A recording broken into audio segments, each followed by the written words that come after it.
Welcome to Biblical Genetics. This is Dr. Carter. I'm coming to you from literally my favorite spot on the planet. Now I know I start a lot of these episodes off with, I love this place, this is my favorite place. Now this is literally my favorite place. I'm coming to you from Big Cypress National Preserve, just to the west of the Florida Everglades. I'm actually at the bottom of the continental United States. You can't get any further south on a road. In fact, this road that I'm on is called Loop Road. It comes south off of US 41 into the swamps. Now, if you do ever want to come here, I recommend accessing this from the west side. The loop road is very long, and from the east side, there are literally potholes larger than my car. You can't miss it. It's a straight road until a curve, and right at the curve is this place called Sweetwater Strand. I've been walking around here for about an hour, just soaking in the beautiful environment, loving what I'm seeing. Every once in a while, I see a car that does not belong here driving down the road, and these people are probably thinking, what have we gotten ourselves into? Because they already passed a sign that said, how to not get eaten by alligators. And another sign is basically saying, warning, turn around now or you're going to die. And yet they keep on coming. Granted, four-wheel drive cars and trucks, that's no problem. But a surface car, you don't want to be here.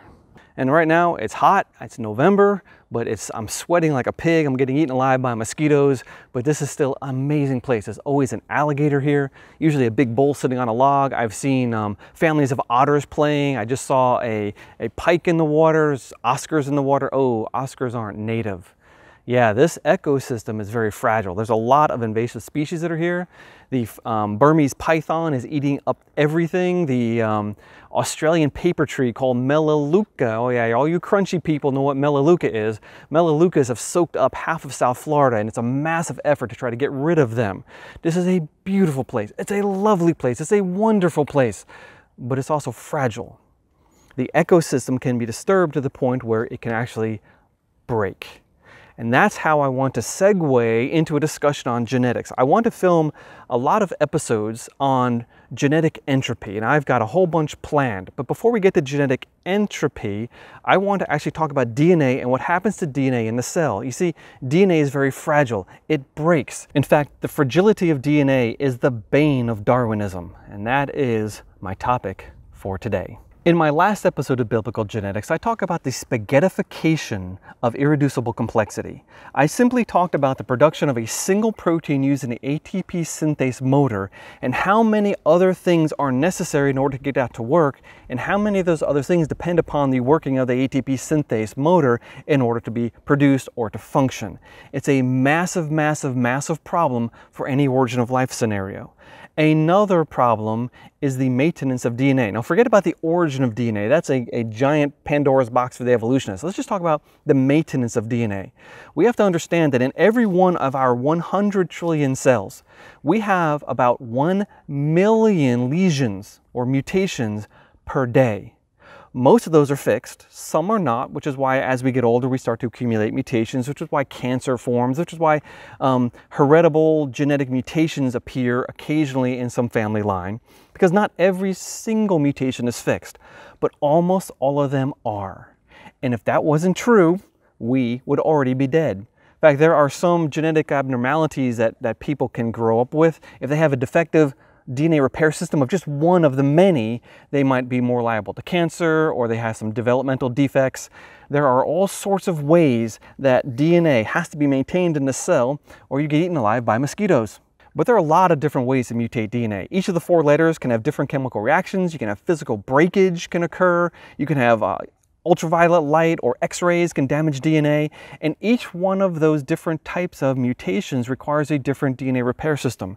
And the DNA repair systems are very complex. So you can't get DNA unless you have DNA repair systems, and the DNA repair systems depend upon DNA. I want to read you a quote from an article in ScienceDaily.com. This is from 10 years ago. Now, in the last 10 years, our understanding of the genome has only amplified. It is amazing what we've learned in the last decade.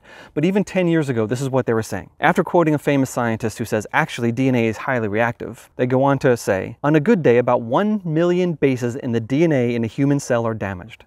These lesions are caused by a combination of normal chemical activity within the cell and exposure to radiation and toxins coming from environmental sources. So in other words, we have known that DNA is very chemically unstable for a long time. What do we know today? Well, I'm going to refer you to a review article written in 2017 by Chatterjee and Walker called Mechanisms of DNA Damage, Repair, and Mutagenesis. And they basically summarize all the things that we know today about how this system works.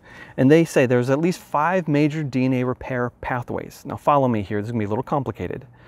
Base excision repair, nucleotide excision repair, mismatch repair, homologous recombination, and non-homologous end joining. If you don't know what those things mean, don't worry about it.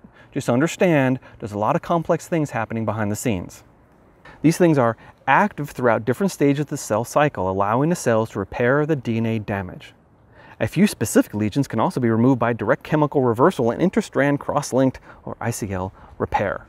Whoa, okay, now let's dig into this a little bit. I will explain these in simple terms, I promise. Nothing highfalutin, nothing that we can't understand, because my goal here is to show you how wonderfully designed we are.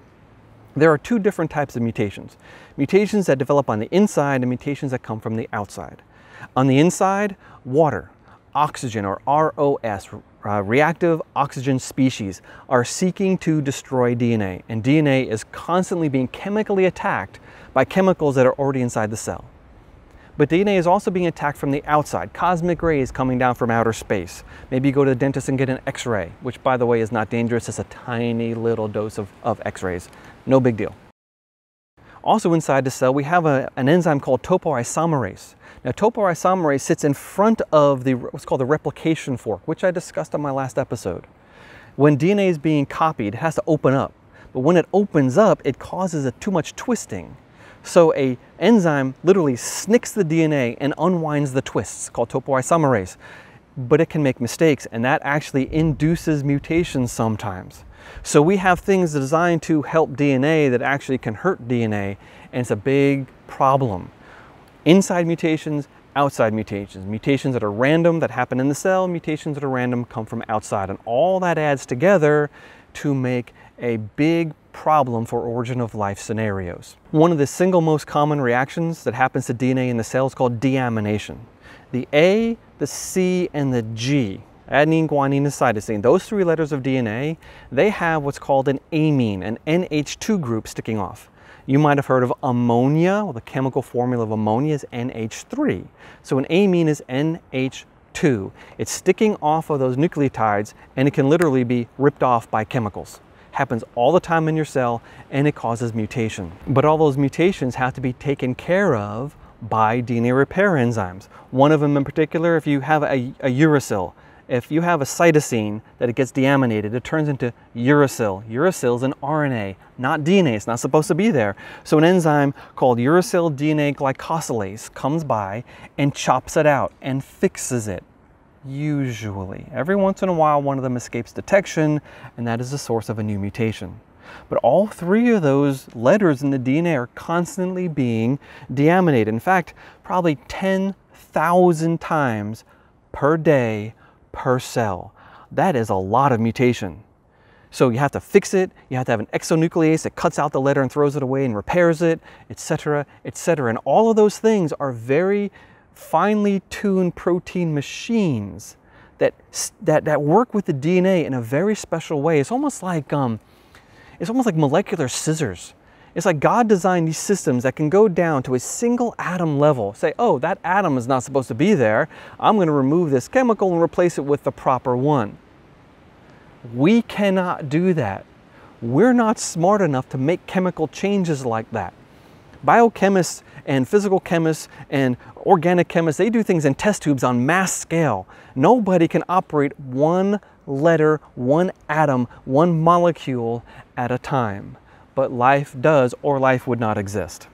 And speaking of the reactive oxygen species, these things are terrible for the cell. Oxygen is a poison. Oxygen destroys things. We have to get rid of oxygen or we die. So we have things like superoxide dismutase and catalase and peroxyredoxin. In fact, there's about 2,300 mutations per hour per cell because of reactive oxygen species. You've got 60 to 100 trillion cells in your body. 60 to 100 trillion cells times 2,300 per hour. We are fixing oxygen constantly. Oxygen will kill us all. So we have life and we have oxygen and we have DNA. Without those DNA repair systems, life would be impossible, and yet here we are. There's another DNA process that happens in the cells, actually an accidental byproduct of a very important process called DNA methylation. One primary way that your body turns genes on and turns them off is by sticking a carbon, a methyl, a CH3. So 3 hydrogens, carbon makes 4 bonds. The 4th bond is to the DNA strand itself. And when that is stuck on the DNA, the polymerase is strolling down the DNA, they hit that and they get stuck and they can't actually make a copy of that stretch of DNA. So they turn that DNA off. But these enzymes sometimes accidentally hit an important part of DNA that's not supposed to be turned off.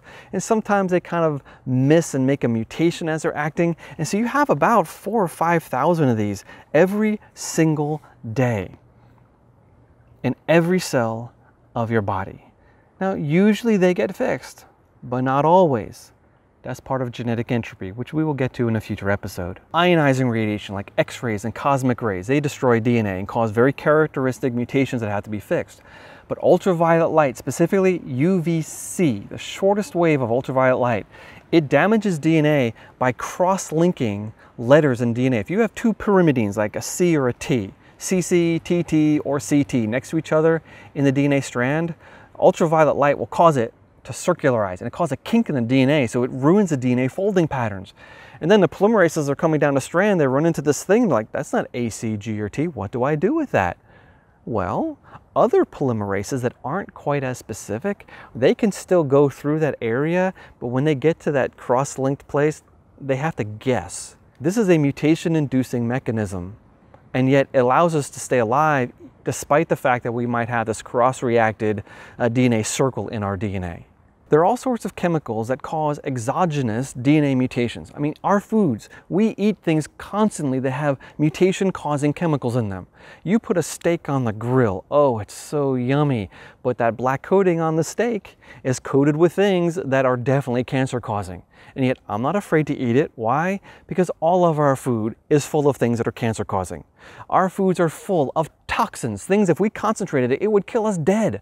You take a spoonful of that and you're gone. There's a certain background level of mutations happening all the time, both from endogenous and exogenous sources. It is inescapable, and yet our God created a system that can survive all of that mutation. So there's my quick and dirty, overly brief and overly complicated explanation of where DNA mutations come from. There'll be references in the show notes if you want to go further. I would encourage you, if you're a student of biology, if you're a student of creation, to read about the exquisite details of God's creation. And DNA repair enzyme systems, I know it's like this esoteric, super nerdy field, but it is amazing, specifically because without them, we would be dead. Before I go, I just want to thank all my supporters. You people are wonderful. If you would like to support this show, biblicalgenetics.com has the links. The show notes below have the links. You can go to patreon.com or you can go to buymeacoffee.com and just search for Biblical Genetics. It'll pop right up. Yeah, so I just found out that one of those boot loops is a really good wire stripper. I went to stand up and this thing was hooked on my my boot loop and I didn't realize it. And I just, well, so much for this microphone. Glad I got a spare.